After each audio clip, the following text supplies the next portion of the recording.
Assalamualaikum warahmatullahi wabarakatuh. Saya saat ini sedang bersama seorang polisi anggota Polri, Aibtu Zainuddin Renggur. Namanya keren nih. Nah, beliau adalah Babin Kamtibmas Simpang 4 ya, Polres Banjar, Polda Kalimantan Selatan. Nah, beliau dikenal sebagai polisi yang sangat peduli terhadap perlindungan anak, ya, kegiatan tentang anak di mana-mana, ya. Kemudian pada Juli 2023 yang lalu, Pak Zainuddin ini mendapatkan anugerah KPAI sebagai tokoh inspiratif peduli anak. Nah, kayak apa videonya? Nah, kita saksikan dulu video saat Pak Zainuddin menerima anugerah dari KPAI. Kita simak videonya.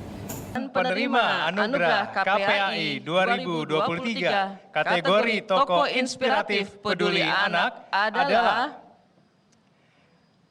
Aibda Zainuddin Renggur selaku Babin Kamtibnas Polsek Simpang 4 Polres Banjar Provinsi Kalimantan Selatan. Pol Dr. Andes Wahyu Widada, MPhil, untuk naik ke atas panggung dan memberikan piagam kepada pemenang. Silakan, Pak.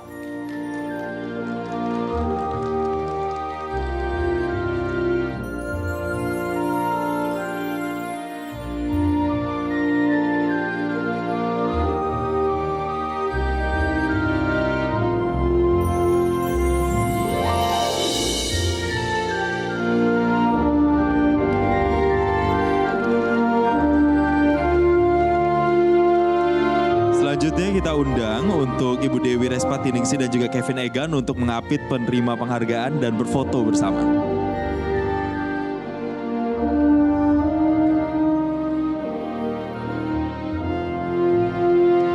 Ya, inilah kategori tokoh inspiratif peduli anak. Kita berikan tepuk tangan sekali lagi Bapak Ibu sekalian dalam anugerah KPAI 2023.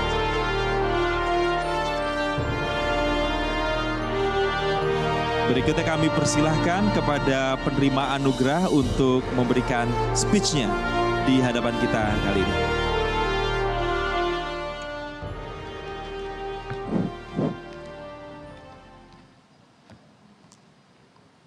Ucapan terima kasih saya kepada pemerintah provinsi yang sudah memfasilitasi kegiatan ini. Saya berada di tempat ini, kepada Bapak Kapolsek yang saat ini juga hadir berada di sini. Lebih khusus, saya menyampaikan terima kasih dan penghargaan setinggi-tingginya kepada institusi kepolisian negara Republik Indonesia, kepada Bapak Kapolri, kepada Bapak Kapolda Kalimantan Selatan, kepada Bapak Kapolres Banjar yang telah memberikan saya kesempatan selama 7 tahun terakhir menjadi seorang Babin Kamtibmas. Karena dari Babin Kamtibmasnya itulah saya memiliki ruang dan waktu untuk bisa memberikan pelayanan yang maksimal, berikan pengayoman kepada masyarakat, khususnya di wilayah binaan saya. Terima kasih. Wassalamualaikum. Pak Zainuddin, apa kabar, sehat, Pak? Alhamdulillah sehat, Pak. Jadi gimana perasaannya, Pak, mendapatkan penghargaan dari KPAI sebagai tokoh inspiratif peduli anak? Wah, kalau pribadi saya sangat luar biasa, Pak. Saya sangat senang dalam arti satu apresiasi dari pemerintah dalam hal ini KPAI. Itu luar biasa, Pak. Saya tidak pernah membayangkan sebelumnya. Oke, terus makna dari penghargaan itu apa, Pak? Maknanya adalah saya merasa dihargai apa yang saya lakukan. Kemudian kedua, maknanya adalah bagaimana kita memperjuangkan sesuatu yang memiliki nilai positif sehingga berdampak kepada masyarakat, khususnya anak-anak yang ada di wilayah kami. Oke, terus Pak, Bapak banyak melakukan kegiatan terkait dengan anak, ya. Misalnya salah satunya adalah membuat perpustakaan keliling untuk anak-anak, Pak. Bisa diceritakan mulai kapan dan bagaimana itu cara keliling membagikan buku-buku atau meminjamkan bahan bacaan untuk anak-anak? Jadi sebenarnya ini bermula ketika saya ditugaskan sebagai seorang Babin Kamtibmas, Pak, di Desa Cabi, Kecamatan Simpang 4, Kabupaten Banjar. Di sana kita melihat permasalahan yang sedang kita hadapi saat ini adalah bagaimana anak-anak ini menggunakan gadget yang luar biasa. Dampaknya gadgetnya pun kan luar biasa. Jadi untuk mengimbangi. Untuk mengimbangi atau ada pilihan lain selain memegang gadget, mereka juga punya kewajiban untuk belajar dan juga masalah membaca, minat baca. Nah, oleh sebab itu maka kemudian saya berpikir bagaimana caranya sehingga anak-anak ini bisa juga memiliki kesempatan untuk membaca buku. Terus pakai motor, Pak? Kami menggunakan sepeda motor Babin Kamtipmas. Ini saya waktu itu sempat keluar ide, wah ini sepeda motor Babin Kamtipmas ini kan ada boxnya tuh Pak di belakang. Sayang kalau kemudian box itu kosong atau kan? hanya diisi dengan makanan. Hanya diisi dengan makanan contohnya. Alangkah baiknya kita masukkan Okay. literatur di dalam box itu. Oke, terus bukunya dari mana, Pak? Kalau untuk bukunya kami dari diri sendiri ya, dari penyisihan gaji kami beli buku, kemudian juga ada buku bekas dari yang dimiliki oleh anak kami waktu dia bersekolah dulu, kemudian kami memberikan. Oke, terus apa saja tuh bukunya gitu? Saya lebih fokus kepada buku bacaan, buku cerita. Karena kita merubah kebiasaan anak ini tidak mungkin kita langsung memberikan sebuah tanggung jawab yang besar. Iya. Jadi kita memberikan buku-buku yang Inspiratif lah ya. Buku-buku inspiratif. Kalau buku-buku pelajaran barangkali di sekolah Mungkin sudah ada ya, Pak. ya. Oke, terus bagaimana nih cara membujuk, merayu anak-anak supaya mau baca gitu? Kan kita tahu lah mereka saat ini juga banyak yang bosan membaca karena lebih sering main handphone begitu, Pak. Langkah pertama yang kita buat di wilayah kami ini adalah bagaimana membuat anak itu sayang sama polisi atau suka sama polisi. Itu tanggung jawab yang pertama. Yang dalam konteks kan selama ini apalagi di kampungnya orang kalau anak-anak itu lihat polisi itu gimana gitu kan. Nah, kemudian saya merangkul mereka dengan permainan-permainan yang ringan dulu awal-awalnya. Kita ajak mereka ngobrol. Nah, dari situ kemudian baru kita melaksanakan DDS atau door to door system. Nah, pada saat door to door system itulah kemudian kita kumpulkan anak-anak itu di dalam satu tempat, kemudian kita baca, ayo baca buku, siapa yang bisa nanti membaca pertanyaan mendapat hadiah. Oh, oke. Apa hadiahnya, Pak? Hadiahnya tidak besar Pak, kadang kita membawa snack, kadang kita membawa alat tulis, kadang membawa buku, ya seperti itu Pak. Itu dari tahun berapa, Pak? Dari tahun 2017 sampai dengan saat ini. Kira-kira sudah berapa desa yang Bapak datengin kunjung itu? Saya kalau untuk desa sesuai dengan kewenangan saya atau tugas saya itu ada kurang lebih sekitar 8 desa. Dan dari 8 desa ini sudah kami datangi satu persatu. Oke, menurut itu terus Pak ya, masih terus berlanjut. Nah, ini juga ada kegiatan PATBM ya, Perlindungan Anak Terpadu Berbasis Masyarakat. Bisa diceritakan apa itu, Pak? PATBM atau Perlindungan Anak Terpadu Berbasis Masyarakat ini adalah satu program dari Kementerian PPA. Dalam hal ini kalau saya bekerja sama dengan Dinas P3A Kabupaten Banjar. Di sana saya menarik dengan program ini karena dia fokus kepada perlindungan anak. Kemudian kegiatannya adalah bagaimana kita meyakinkan kepada pemerintah desa untuk membentuk forum PATBM ini di desanya masing-masing. Desa-desa ya. Nah, memang kendala kita pada saat itu adalah masalah anggaran, karena pembentukan kegiatan itu anggaran. Tapi saya mengatakan, saya beserta keluarga saya, tidak usah mikir anggaran, karena kami yang akan bekerja. Nah, sehingga sampai dengan saat ini di desa binaan saya itu ada 3 desa Pak yang sudah kami bentuk forum perlindungan anak terpadu berbasis masyarakat. Oke, terus apa aja kegiatannya? Kegiatannya itu meliputi kalau untuk kan ini ada 2 ya. Yang satu itu PATBM atau Perlindungan Anak Terpadu Berbasis Masyarakat, yang satunya adalah Forum Anak Desa. Nah, itu. Jadi ini kegiatan hampir bersamaan, tapi kalau PATBM itu kita bagaimana merubah kebiasaan orang tua dalam rangka pola asuhnya. Nah, kita melakukan sosialisasi bagaimana mereka bisa melindungi anak-anak mereka. Kesulitannya apa tuh, Pak? Kesulitannya adalah untuk saat ini merubah kebiasaan masyarakat. Merubah kebiasaan masyarakat itu yang mungkin agak sulit ya, karena mereka sudah punya budaya sendiri tentang bagaimana pola asuhnya. Ya, mungkin satu lagi Pak, apakah setiap ibu atau setiap orang tua itu menganggap bahwa perlindungan terhadap anak itu penting loh gitu? Kalau untuk saat ini ada beberapa masyarakat, beberapa orang yang kita melihat memang mereka sudah memiliki kesadaran untuk itu. Bahkan di dalam PATBM pun mereka sudah berani untuk menjadi bagian daripada forum PATBM itu. Dan mereka sudah menganggap bahwa memang penting untuk PATBM ini itu memang orang tua harus punya kemampuan atau punya pengetahuan lebih untuk bisa memberikan perlindungan kepada anak-anaknya lewat forum PATBM. Oke, jadi untuk kegiatan PATBM ini Bapak koordinasi dengan Kepala desa, kemudian para pemangku kepentingan, di desa, juga dinas terkait, ditambah dengan swasta dan pengusaha kalau memang di situ ada. Oke. Pak Zainuddin, saya juga membaca ya, juga nonton video-video di YouTube itu Bapak juga membuat forum apa yang mengumpulkan anak-anak muda, remaja untuk sosialisasi anti narkoba apa itu Pak? Jadi itu kami kasih nama kegiatan itu adalah Korean Pak. Korean Singkatan Atau dari Komunitas Remaja Anti Narkoba. Korean ya. Kenapa kita pakai Korean? Kita kepingin judul kita itu menarik Pak. Ya. Dan pada saat itu tahun-tahun itu ya itu memang yang ngetren di Indonesia itu Korea. Banyak kegiatan film Korea dan lain-lain. Kemudian saya membuat judul itu menjadi Korean itu Pak. Komunitas Remaja Anti Narkoba. Ini apa? Cara ngasih informasi atau edukasinya bagaimana kepada anak-anak? Kemudian dari apa yang kami bentuk Korean itu, kemudian yang pertama saya tidak serta-merta langsung mengumpulkan anak-anak. Saya melakukan dulu pemahaman-pemahaman itu kepada orang tua. Nah, setelah orang tua itu sudah memahami apa yang saya maksudkan, kemudian baru saya minta izin anak-anaknya untuk kita membentuk kita punya wadah. Ya, wadah itu adalah wadah Korean.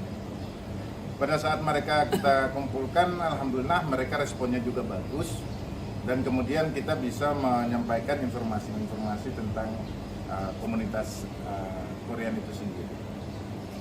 Gimana tentang keberadaan anak-anak sendiri khususnya di desa tersebut atau di kecamatan tersebut mengenai narkoba kan, apakah banyak kasus atau bagaimana Pak? Iya, terima kasih. Jadi sebenarnya kalau untuk di wilayah kita itu sebenarnya Pak bisa nanti kita lihat data di Polres atau Polsek ya. Sebenarnya kalau narkoba itu belum terlalu banyak. Justru karena belum banyak inilah kemudian saya harus membuat saya harus melakukan pencegahan dalam bentuk forum-forum yang kita bangun sehingga anak-anak itu memiliki pengetahuan tentang narkoba ini. Oke, tentu Bapak memilih format kegiatan mungkin dalam bentuk olahraga bersama atau seni atau apa yang Bapak pilih apa tuh? Jadi kegiatan itu ada beberapa cara ya yang kami gunakan. Yang pertama adalah sosialisasi langsung baik itu di forum maupun di tempat mereka sekolah. Yang kedua adalah kita menciptakan kegiatan Pak. Kita beredukasi dengan berbagai pihak. Salah satunya adalah seperti karate, kita masukkan mereka yang senang dengan karate, masukkan di karate. Kemudian yang senangnya di silat, kita arahkan ke silat. Yang ingin di bidang seni, contohnya menari, nah kita arahkannya ke sana. Tapi masih tetap di dalam sebuah pengawasan. Oh iya tuh, Bapak ini kegiatan-kegiatan yang terkait dengan anak tuh kapan Pak? Sementara kan Bapak kan seorang polisi, Babin Kamtipmas yang sudah dapat tugas dari atasan ini gitu. Terus kapan itu dilakukan yang terkait dengan anak Pak? Untuk kegiatan anak ini ngalir dalam arti gini. Saya yang penting yang pertama jangan sampai mengganggu tugas saya sebagai seorang anggota Polri. Selebihnya dari itu adalah waktu untuk melayani anak. Bagaimana dengan keluarga? Justru itulah saya mengajak istri dan anak untuk terlibat langsung. Jadi untuk masalah waktu itu mungkin tidak ada masalah ya buat kami karena didukung. Terus apa sih ya sebenarnya yang mendorong Bapak untuk mau meluangkan waktunya, mengorbankan waktunya untuk kegiatan anak-anak? Padahal Bapak misalnya bisa memanfaatkan waktu luangnya untuk kerja lain, kerja sampingan gitu Pak. Apa Pak? Hidup itu kesempatan Pak. Orang hidup itu karena ada punya kesempatan. Maka janganlah sia-siakan kesempatan itu ketika kesempatan itu ada. Kita boleh berbicara untuk diri pribadi kita, kita bisa mencari makan, mencari hal-hal lain untuk kepentingan pribadi kita. Tapi jangan sampai kita lupakan bahwa kita punya hak juga untuk memberikan pengetahuan dan bisa bermanfaat buat orang lain. Bapak punya anak berapa? Saya punya anak satu. Satu. Oke. Terus dukungan dari atasan Pak gimana?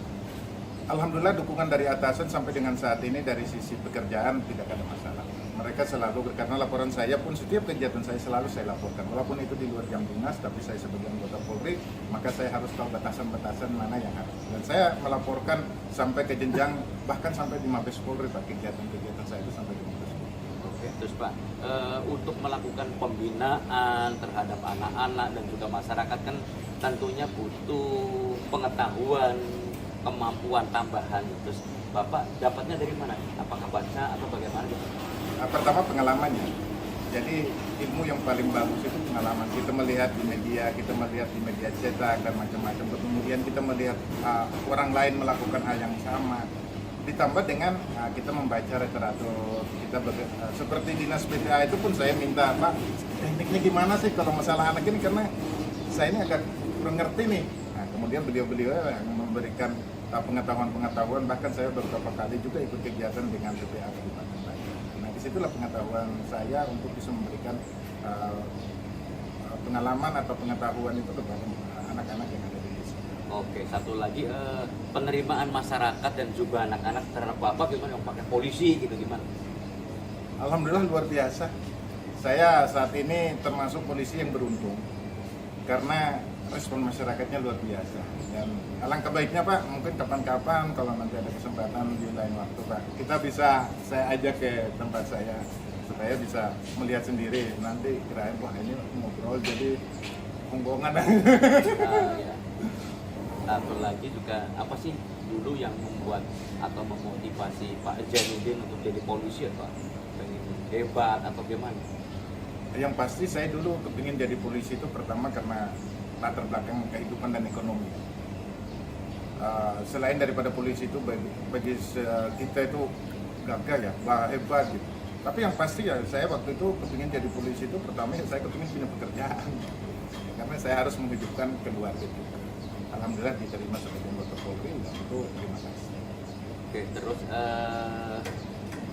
pandangan Bapak tentang anak gimana? Pandangan saya tentang anak untuk saat ini memang harus banyak hal yang dilakukan oleh seluruh stakeholder yang ada di dalam sebuah sistem pemerintahan, khususnya di wilayah saya. Karena anak itu membutuhkan sebuah perhatian. Dan kalau kita melihat mereka ini kan tidak punya ruang untuk mau berbicara. Mereka tidak punya kesempatan untuk menyampaikan keinginan. Karena dalam konteks yang tadi saya bilang ini masalah budaya. Kadang anak itu tidak dianggap kamu ini belum bisa loh, kamu belum bisa ngomong, kamu belum bisa menyampaikan sesuatu. Nah ini yang kita agak susahnya. Makanya harus ada sebuah pemikiran bersama untuk merubah mindset berpikir kita. Berikanlah kesempatan kepada anak-anak ini supaya mereka tumbuh kembang dengan baik. Nah itu saya lihatnya seperti itu. Oke, terus Bapak kan keliling ya, sering tiap hari kan keliling tuh ke kampung-kampung, ke desa-desa. Kalau misalnya Bapak naik motor itu, kira-kira apa yang misalnya Bapak anak-anak atau warga itu manggil-manggil atau gimana tuh? Iya, jadi saya biasanya kalau untuk di desa binaan saya itu anak-anak itu ya bahkan kalau mau jujur sih ya yang belum sekolah aja pun kenal. Karena nama saya di desa itu bukan lagi Zainuddin Pak. Biasa anak-anak panggilnya Pak Jai. Pak Jai. Oh Pak Jai, ya. Pak Jai gitu ya. Jadi mereka itu tidak sungkan kalau seandainya saya lewat langsung dia, Pak sebentar Pak. Terus cuman sekedar untuk jabat tangan aja dan udah. Gimana? Baik, udah saya lanjutkan lagi. Jadi di anak-anak di mata anak-anak ke bawah sudah akrab lah ya, dekat lah ya gitu kan. Bukan sebagai sosok yang menakutkan. Bukan lagi sebagai sosok yang menakutkan. Oke, Pak Zainuddin, saya juga baca tuh Pak Zainuddin juga membina karate bersama istri. Gimana ceritanya Pak? Jadi karate itu dibentuk di tahun 2017. Sebenarnya kegiatan itu sama dengan yang forum tadi itu perpustakaan ya. Kemudian Korea itu hampir bersamaan dalam tahun yang sama. Jadi karate ini juga kita latar belakangnya adalah anak-anak desa ini sebenarnya kalau dilihat dari sisi kemampuan, mereka mampu, cuma mereka tidak punya kesempatan. Dan mungkin nggak ada ruang atau ya? Tidak ada ruang. Sehingga dengan ilmu yang dimiliki oleh anak dan istri saya, kemudian anak bapak. Umur berapa tuh, Pak? Umur anak saya saat ini 19 tahun. Sama istri? Sama istri. Kemudian kita diskusi gimana ini kan kita udah punya program nih perpustakaan. Tapi kalau perpustakaan kan kesannya kan saya yang jalan ya kan. Nah, gimana kalau seandainya ilmu kalian itu kita berikan kepada anak-anak yang ada di desa. Nah, terus kemudian pada saat kita melakukan kegiatan di desa, kita diskusikan dengan anak-anak, ternyata mereka luar biasa senangnya. Ya udahlah saya bilang silakan masuk di karate, nanti diajari sama ibu dan kakak dan kalian tidak usah membayar. Pokoknya semuanya gratis. Okay. Oh, jadi yang lebih banyak berperan sebagai pelatih itu yang memberi ini ibu dan anak bapak. Dan anak. Okay. Saya ibu ini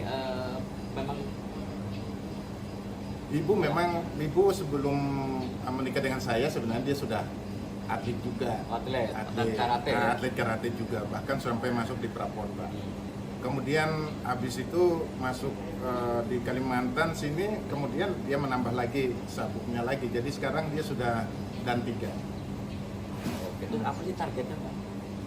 Target kami adalah bagaimana anak-anak ini bisa berkompetisi di tingkat kabupaten, provinsi, bahkan nasional. Itu target kami. Selain pembinaan mereka agar tidak terhindar dari hal-hal yang negatif, Pak ya. Ya itu, Pak. Pesertanya, Pak, siapa aja, Pak? Pesertanya sekarang kurang lebih sekitar 50 anak. Latihannya seminggu? Latihannya 1 minggu 2 kali, hari Sabtu dan hari Minggu. Itu kalau yang normal. Tapi pada saat ada kejuaraan, ada event-event, ya ini tambahin. Kami yang mengalah harus ke desa. Oke. Terus apakah dari peserta itu ada yang sudah keluar ikut juara yang apakah tingkat kabupaten atau provinsi? Alhamdulillah, kalau untuk anak-anak, karena memang prinsip kami kemarin itu setelah membentuk dojo, kami kepingin dojo kami ini menjadi dojo prestasi. Kami kepingin memberikan sebuah gambaran kepada orang tua bahwa kegiatan ini bukan sekedar cuman hippie-hippian, bukan. Tapi kami akan membawa anak bapak ibu ini menjadi orang-orang yang ya lebih baik.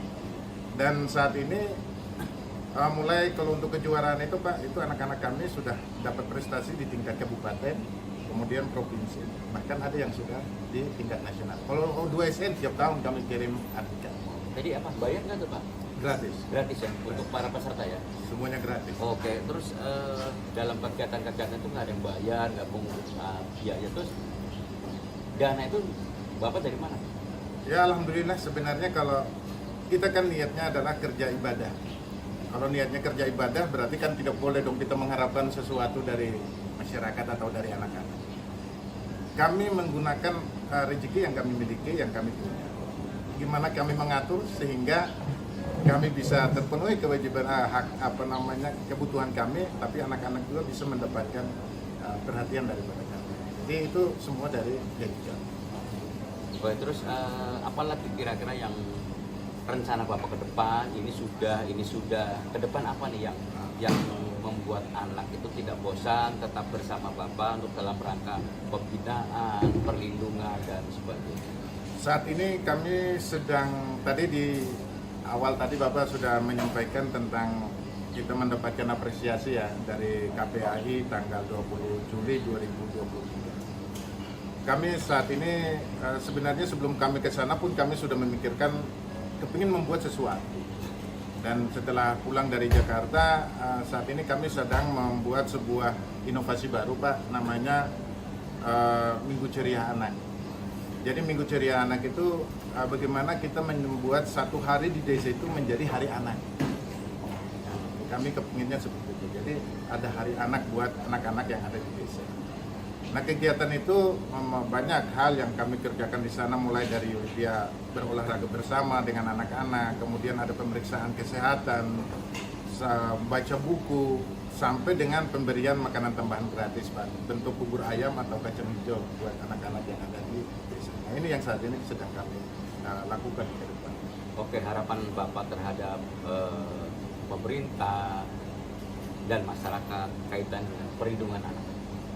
Harapan saya yang pertama untuk pemerintah, mudah-mudahan regulasi-regulasi yang sudah dikeluarkan oleh pemerintah itu memang memiliki dampak yang baik, yang langsung bersentuhan dengan masyarakat. Dalam hal ini, kalau ini kan pemerintah ini kan luas nih, karena kita kan punya bidang dan macam-macam gitu lah. Oke lah, yang paling kecil yang di desa, anggaplah pemerintah desa.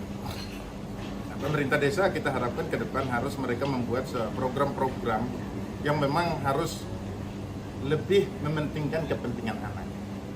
Karena kita melihat sampai dengan saat ini belum terlalu banyak Pak program-program pemerintah yang bersentuhan langsung kepada anak-anak. Memang ada beberapa program seperti stunting contohnya, itu ada, tapi tidak semua anak itu mendapat kesempatan. Kemudian untuk masyarakat, kita berharap ke depan itu masyarakat itu semakin banyak mereka memahami, semakin banyak orang yang memahami pentingnya perlindungan terhadap anak-anak yang ada di Indonesia pada umumnya dan di wilayah kami pada khususnya. Sehingga tidak ada lagi terjadi kekerasan fisik, kekerasan psikis, kekerasan seksual maupun eksploitasi anak di daerah kita. Satu lagi, Bapak Zainuddin Renggur, lahir di mana, tahun berapa, sekarang pangkat apa? Saya lahir di satu desa terpencil di wilayah timur Indonesia yang namanya desanya Muncahar. Muncahar. Tahun 1980. Tahun 1980.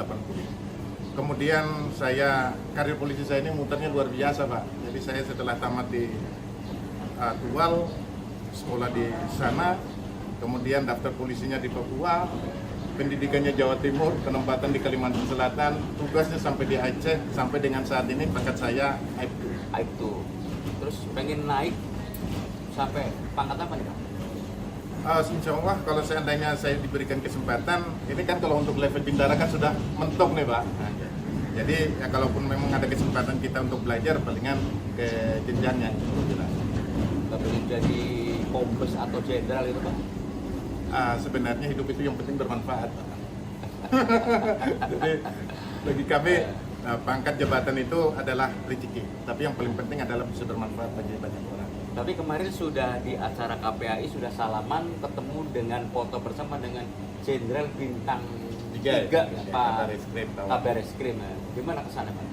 Alhamdulillah saya seumur saya sejak di anggota Polri ya saya tidak pernah berjabat tangan sama Jenderal Bintang 3 dan alhamdulillah dengan program, dengan kegiatan yang kami lakukan bisa ketemu dengan beliau-beliau. Ada pesan yang beliau sampaikan ke Bapak? Pesan beliau adalah terus berbuat baik. Itu aja. Oke, baik Pak Zainuddin ya, Pak Aibtu Zainuddin Renggur ya, polisi anggota Polri, Babin Kamtipmas Simpang 4 ya, Kabupaten Banjar, Polda Kalimantan Selatan. Terima kasih atas waktunya.